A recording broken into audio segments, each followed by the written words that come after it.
உலக தமிழர்களை ஒரே இடத்தில் சந்திக்க வேண்டுமா? உங்களை அன்புடன் அழைக்கிறது தி ரைஸ் அமைப்பின் 13வது உலக தமிழர்கள் மற்றும் திறனாளர்கள் மாநாடு. நடைபெறும் நாள் ஜூன் 7 முதல் 9 வரை 2024 சுவிட்சர்லாந்து நாட்டில் உலக புகழ்பெற்ற டாவோஸ் காங்கிரஸ் சென்டரில். இன்றே பதிவு செய்வீர். www.tamilrise.org.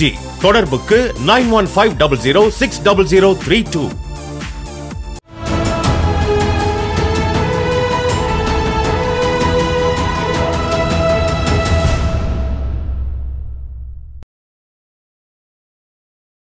சார் வணக்கம் சார். வணக்கம் சார். 3ஆம் கட்ட தேர்தல் முடிவடைஞ்சிருக்கு. எப்படி பார்க்குறீங்க? எப்படி இருக்குது காலம்? மோடி ராமர் கோவிலில் போய் மறுபடியும் நான் குழந்தை ராமர்கிட்ட கொஸ்டின் மார்க்கை வச்சுட்டு அப்ளிகேஷனை கொடுத்துட்டு வந்திருக்காரு. இனிமேல் ராமர் பார்த்து தீர்ப்பு எழுதுனா தான் உண்டு. புரியுதா? அவர் ராமராஜ்யம் அமைக்கலான்னு தான் நினைக்கிறாரு. வழி இல்லை. காட்டுக்கு போக வேண்டியதுதான். கம்பெனியை ஓட்டிக்கிட்டு, மோடி கம்பெனியை ஓட்டிக்கிட்டு வனவாசம் போக வேண்டியதான். இனிமேல் இங்கே வேலை இல்லை. இனிமேல் இங்கே வேறு வாசம். அதனால் பறிக்கிறது மல்லிகைப்பூவாக இருந்தால் வாசம் அடிக்குங்கன்னு, அரளிப்பூவாக இருந்ததுன்னா வாசத்திலே 10 பேர் செத்துருவான். அதனால் இப்போ இனிமேல் எதுவும் சொல்லி வியாபாரம் பண்ண முடியாது. இங்கே மோடியோட பிம்பம்லாம் அரளிப்பூ வாசமாக வந்துருச்சு. அதனால் இனிமேல் அடக்கம் பண்ண வேண்டிய ஸ்டேஜுக்கு வந்துருச்சு. அதனால் 3ஆம் கட்ட தேர்தல் முடிஞ்சில்ல, 7 கட்டம் முடிஞ்சதுக்கப்புறம் பாரு. புரியுதா? இடம் எங்கே இருக்குன்னு பார்ப்பானுவான். எதுக்கு? ஆள்றதுக்கு இல்லை, அடக்கம் பண்ணுறதுக்கு. ஆளே இல்லை, அந்த கட்சியும் ஆட்சியும். நீ என்னைய மாட்டி விட்டு போயிடாத. மோடி சொல்கிறாரு ராகுல் காந்தி பிரதமராவதை பாகிஸ்தான்லேருந்து நிறைய பேர் விரும்புகிறாங்க அப்படின்றாரு. எப்படி பார்க்குறீங்க? அதே பாகிஸ்தானில் தானே கண்ணு மோடியை கூப்பிட்டு அங்கே ஒரு கோயிலை ஓப்பன் பண்ணாங்க. என்ன கோயிலை ஓப்பன் பண்ணாங்க? இந்து கோயிலை அங்கே ஓப்பன் பண்ணாங்க, அரபு கண்ட்ரியில். புரியுதா இல்லையா? அரபு கண்ட்ரின்னு வச்சுக்குவோம். அப்போ அரபு கண்ட்ரியில் இந்து கோயிலை ஓப்பன் பண்ணிவிட்டு அதுவும் பிரதமர் மோடியை கூப்பிட்டு நீயே தொடர்ந்து சொல்கிற நெஞ்சூரம் இஸ்லாமியர்களுக்கு இருக்குது. அதில் மாற்று கருத்து இல்லை. ஏன்பா அவங்க இங்கே 2 கோயிலை கட்டிகிட்டு இருந்தா அதையும் பிடிக்காம நீ போய் குச்சி வச்சுக்கிட்டு கம்பியை வச்சுட்டு குத்தி இடித்த? அப்படிப்பட்ட யோக்கியம் நீ. அதனால் இதில் என்ன இருக்குது பேசுகிறதுக்கு? நான் இப்படி தான் பார்ப்பேன். என் முன்னோட பார்வை இப்படி தான் இருக்கும். அதனால் இந்தியாவில் ஒரு மாற்றம் வரணும். இந்தியா இந்த அடிமை சாசனத்திலேருந்து பாசிசத்திலேருந்து விடுபடணும். அதுக்காக அண்டை நாடு இல்லை, உலக நாடே குரல் கொடுக்குது.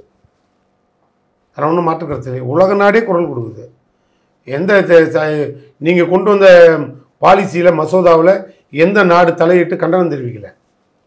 பொது சிவில் சட்டம் கொண்டு வந்தீங்க, ஒரே நாடு ஒரே தேர்தல் கொண்டு வந்தீங்க.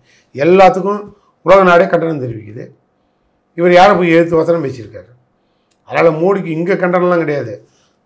அகில உலகமும் எதிர்ப்பு தெரிவிக்கிற இடத்துல, எதுக்கிற இடத்துல இன்றைக்கி மோடி ஒரு பிம்பமாக நிற்கிறாரு. அதனால் இப்போ இந்தியாவை காப்பாற்றணுன்னா மோடிங்கிற பாசிசத்தை அப்புறப்படுத்திட்டா உலக நாடு இந்தியாவுக்கு ஆதரவு கொடுக்கும். புரியுதா? அதனால் இந்தியாவை காப்பாற்றுற தேர்தல் இது. நாமெல்லாம் வாழணுன்னா மாற்றம் தேவை, மாற்றுவோம். இல்லைன்னா நிலைமை மாறிடும். அதனால் அந்த பாசிச மனப்பான்மை அது. அந்த மதவெறியை இவர் தேர்தலுக்கு தேர்தல் ஒவ்வொரு ஊராக போய் பிரச்சாரம் பண்ணுறாருல்ல, அந்த பிரச்சாரத்தில் இருக்கிற வேகம் என்ன, இஸ்லாமியர்களை தனிமைப்படுத்தி, இஸ்லாமியர்களை கொடுமைப்படுத்தி, இஸ்லாமியர்களுக்கு இடஒதுக்கீடே என் உயிர் இருந்தாலும் கொடுக்க மாட்டேன், உயிர் போகிற வரைக்கும் கொடுக்க மாட்டேன்னு சொல்கிற அளவுக்கு அவர் பேச வந்துட்டார். உயிரே போனாலும் கொடுக்க மாட்டேன் இடஒதுக்கீட்டு. அந்த அளவுக்கு மைண்டில் வெறி வந்தால் உலக நாடெல்லாம் என்ன செய்யும்? இந்தியாவில் ஒரு நல்ல ஆட்சி வரட்டும், நல்ல தலைவன் வரட்டும்னு தான் சொல்லுவாங்க. பாகிஸ்தான் முஸ்லீம் ஆளணும்னு சொல்லலை, மதவெறி இல்லாத மத சார்பற்ற ஒரு தலைவன் நாட்டை ஆளணும்னு தான் பாகிஸ்தான் சொல்கிறான். அதை நாங்கள் வரவேற்கிறோம். மோடி இஸ்லாமிய வெறுப்பு பேசிகிட்டு இருக்காரு, இஸ்லாமியர்களை நாட்டில் இருக்க விடான்னு சொல்கிறாங்க. ஆனால் மோடி சொல்கிறாரு இஸ்லாமியர்கள் காங்கிரஸ் கட்சியை புரிந்து கொண்டு விட்டார்கள், அவங்களுக்கு காங்கிரஸை பிடிக்கல, அவங்க எங்கள் பக்கம் வர தயாராகிட்டாங்க அப்படின்றாரு. வந்தால் கூட்டிகிட்டு போங்க, நாங்கள் என்னவோ வேணாம் இவனை குறுக்க குச்சி விட்டு நிறுத்தின மாதிரி நாங்களாக வேணாங்கிறோம். வந்தால் கூட்டிகிட்டு போ. உன்னே தானே ஆளக்கானான்னு தேடிட்டு இருக்கானோ அரபு கண்ட்ரியெல்லாம். இப்போ போச்சொல்லு வீசா எடுத்துக்கிட்டு பிடிச்சி அங்கேயே உட்கார வச்சுருவானுங்க. நான் உயிர் போனாலும் இடஒதுக்கீட்டு கொடுக்க மாட்டியா? கொடுக்க மாட்டியா? நீ உயிரே போனாலும் கொடுக்க மாட்டியா? நீ முதல்ல ஊரை விட்டு போறியா பார்ப்போன்னா அங்கே பிடிச்சி வச்சுருவாங்க. இந்த மாதிரிலாம் ஒரு பிரைம் மினிஸ்டர் வாயில் மதம் சார்ந்து, ஜாதி சார்ந்து, இனம் சார்ந்தெல்லாம் பிரித்து பிரிவினையாக வாயில் வார்த்தை வரக்கூடாது. வந்தா அவர் ஆள்றதுக்கு தகுதியான தலைவன் கிடையாது. அதனால் உலக நாடே இன்னைக்கு வெறுக்கிற இடத்துல மோடி இருக்கார், விரும்புகிற இடத்துல மு.க. ஸ்டாலின் இருக்கார். இப்படி பாரு, ஒரு இந்தியாவுக்குள்ள ஒரே ஒரு மாநிலத்தில் நாங்கள் இருந்துக்கிட்டு மத சார்பின்மை பற்றி பேசுகிறோம். பெரும்பான்மைன்னு சொல்கிற இந்துக்களில் நாங்களே இந்துக்களாக இருந்துக்கிட்டு அமைக்கி வாச்சிடா உட்கார்றா, அவங்க நம்ம சகோதரன்னு சொல்லிக்கிட்டு இருக்கோம். முஸ்லீமோ கிறிஸ்டினோ எல்லாம் நம்ம சகோதரன்டா உர்றான்னு சொல்லிக்கிட்டு இருக்கோம். சுதந்திரம் வாங்கி நாடு பிரிஞ்சு பாகிஸ்தானில் எல்லாம் போகும்போது அப்படியே எல்லா முஸ்லீமும் ஒட்டுமொத்த முஸ்லீமும் போயிடுங்க அப்படின்னு சொன்ன நேரத்தில் நான் இந்த மண்ணை விட்டு போக மாட்டேன், இந்த மண் எனக்கு முக்கியம், இந்த மண் என்னோட மண், இது என் தாய்நாடு அப்படின்னு சொல்லி அன்னைக்கு போகாத இஸ்லாமியர்கள் முஸ்லீம் எல்லாம் இந்த மண் என்னோட தாய்நாடுன்னு சொன்னான் பார். அவன்தான் உண்மையான இந்த மண்ணை நேசிக்கிற ஒரு மனிதனாக பார்க்குறேன். நீ ஏன் அவனை மிருகமாக பார்க்குற? உன் பார்வையில் அவன் மிருகமாக தெரிகிறான், எங்கள் பார்வையில் அவன் மனிதனாக தெரிகிறான். அதனால் இங்கே யாரும் இல்லை. பிரிவினையை பேசுகிற ஒரே கட்சி பிஜேபி, அவன்தான் பேசுகிறான். இந்தியாவிலேயே நாங்கள் ஒரே ஒரு மாநிலம், ஒரே ஒரு தலைவன், இந்தியாவுக்கே சமூக நீதி சொல்லி கொடுத்துட்ருக்கோம். அதனால் பாரு, இப்போ இனிமேல் சமூக நீதி காற்று தான் வீசும், சனாதன காற்றுக்கு அடக்கம் பண்ணிடுவோம். கவலையே படாத, காவி குடிக்கு முற்றுப்புள்ளி வந்துடும். மோடி இங்கே பேசும்போது நான் மக்கள் அலையில் பேசுகிறேன்னு சொல்லலை, காவி கடலில் நீந்துக்கிறேன்னாரு. காவி கடல்னாரு. அப்போ கூட அந்த ஆளுக்கு உட்காந்துருக்கவனெல்லாம் காவியாக தான் தெரியுது. எங்களுக்கு உட்காந்துருக்கவனெல்லாம் மனிதனாக தெரியுது, மக்களாக தெரியுது. அதனால் எங்கள் தலைவன் மக்கள் கடலில் நீந்துறாரு, மோடி காவி கடலில் நீந்துறாரு. ரொம்ப நாள் இல்லை, பொறுமையாயிரு, அடக்கம் பண்ணுறதுக்கு டேட் வந்துருச்சு, முடிச்சுக்கோங்க. மோடி 400 தொகுதியில் ஜெய் பண்ணுறாரு. அவர் என்னங்க இது? நான் திரும்பி கேட்குறேன், இது அருமையான கொஸ்டின் தான். எப்படி மனசாட்சியே இல்லாமல் மோடி 400 தொகுதி, அப்போ 534 தொகுதியை இப்போ 400 மாற்றிட்டாங்களா? இப்போ அவங்களுக்கு டவுட்டாக இருக்கிற அந்த 134 தொகுதி எது? நீ எனக்கு இந்த கேள்விக்கு விடை சொல்லு. இந்த கேள்வி நீ ஒரு பிஜேபிக்காரனாலும் ஒரு நிமிடம் மாறி எனக்கு பதில் சொல்லு பார்க்குறேன். தமிழ்நாடு 134 தொகுதி எதுன்னு கேட்டேன். அது மாதிரி கேரளா இருக்கும், ஒரு 4 மாநிலம். அப்போ இந்த பகுதி எல்லாம் நீ இல்லைன்னு முடிவா? ஓப்பனாக சொல்லு, அதுக்கு விடையே சொல்லு. 400 தொகுதிகளில் நாங்கள் பிஜேபி ஜெயிப்போம்னா அப்போ மீதி இருக்க 134 நீயே இல்லைன்னு முடிவு பண்ணிட்டேன். அப்போ நாங்கள் சொல்கிறோம், உன் தொகுதியில் இருக்க 134 அவுட்டு, பிஜேபி நிற்கிற 134 அவுட்டு, மீதி கணக்கு போட்டுக்க. இப்போ இடம் போடு, நாங்கள் ஜெயிக்கிறது போக மீதி என்னன்னு உனக்கே தெரியும். என்ன இது அவங்க வாதம்? ஜெயிக்கிறதுன்னா என் மேலே மக்களுக்கு நம்பிக்கை. நான் 10 வருஷம் ஆண்டுட்டேன், 534 தொகுதியும் பிஜேபி ஆளும் சொல்கிற துணிச்சல் ஏன் அந்த தலைவனுக்கு இல்லை? அப்போ என்ன அர்த்தம்? அவருக்கே 1,500 வந்துருச்சுன்னு அர்த்தம். புரியுதா இல்லையா? கோட்டு சுட்டு எல்லாம் போட்டிருக்கம்பா, 134ங்கிறது 1,500 தான், அதை அவுத்துட்டு போட்டானுவான் அப்படின்னு அர்த்தமா? அவருக்கே நம்பிக்கை இல்லைங்க, போயிடுச்சுன்னு அர்த்தம். அவருக்கே 134 நம்பிக்கை இல்லைன்னா எனக்கு எப்படி நம்பிக்கை வரும்? அவங்க சொல்றதுல ஒரு லாஜிக் இருக்குல்ல. என்ன லாஜிக்? நீ இப்போ நான் கேட்டதுக்கு பதில் சொல்லு. மோடிகிட்ட போய் கேளு, 134 தொகுதி எந்த தொகுதின்னு கேட்குறாங்க, அதை நீங்கள் முதல்ல பட்டியல் கொடுத்துருங்க. ஐயா 400 நாங்கள் கொடுத்துட்றோம்னு சொல்லுங்க. அது என்ன சார் முடிவு பண்ணியா சார் அறிவிக்க முடியும்? என்ன சார் அது? அப்புறம் இது என்ன சார் ஒரு முட்டாள்தனமான பதில் அவர் சொல்லிட்டு இருக்காரு. எங்கள் தலைவர் சொல்கிறாரு, என்ன சொல்கிறாரு? 40க்கு 40 வென்றே தீர்வுன்றாரு. 4 தொகுதி போக 36 ஜெயிப்போம்னு சொன்னார். சொன்னீங்கன்னா என்ன நினைப்போம்? அப்போ 4 தொகுதி மேலே உங்களுக்கே நம்பிக்கை இல்லையான்னு நாங்கள் கேட்போம். இந்த கேள்வி நீ கேட்பி இல்லை, நாங்கன்னா கரெக்டாக கேட்பேன். இதே பிஜேபி அண்ணாமலைக்கிட்ட போய் பிரதமர் மோடிக்கே 134 தொகுதி மேலே நம்பிக்கை இல்லாமே அவரே 400ங்கிறாரு, அந்த 130 எந்த தொகுதின்னு கேட்டுப்பார், மைக்கு பிடிக்கிட்டு அடிப்போம். அவங்க இழிச்சவன் நாங்கள் என்னோட எங்களை பார்த்து கரெக்டாக கேள்வி கேட்பீங்க. இப்போ பாரு, நம்பிக்கை இல்லாமல் அவர் தான் நாடு முழுக்க சுற்றுறாரு. நாங்கள்லாம் தெளிவாக இருக்கோம். இந்தியா கூட்டணி மொத்தத்தையும் வெல்லுவோங்கிற ஒரு கோட்பாடில் தான் இருக்கோம். அதுவும் நாங்கள் ஓப்பனாக சொல்லிட்டோம், சமூக நீதி ஆளணுன்றதான் எங்கள் பாலிசி. அதை எந்த மாற்றுக்கிறதுக்கும் வேலை இல்லை. அப்படின்னா முடிவை நீ எடுத்துக்கோ. எங்களை மாதிரி துணிச்சலாக பேசு.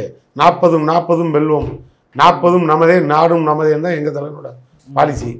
மோடி வேலையில் வருதா 534 தொகுதியும் வென்றெடுப்பேன் சொல்ல சொல்லு. அப்போ என்ன அர்த்தம்?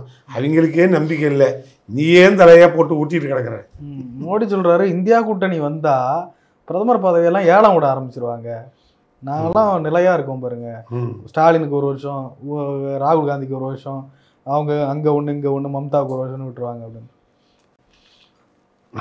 மோடியை தவிர வேற யாரையோ ஒரு பிரைம் மினிஸ்டர் நீங்கள் எவனா ஒருத்தன் பேசி கேள்விப்பட்டிருக்கீங்களா? கூட்டணியில் இல்லை, ஃபிக்ஸ்டாக இருக்காங்க. இருங்க சார், கூட்டணி இல்லை பத்தில் எல்லாரும் 10 வருஷம் நீ ஆண்ட லட்சணத்துக்கு உன்னால் நீ சாதனையை சொல்லி கேட்க முடியல.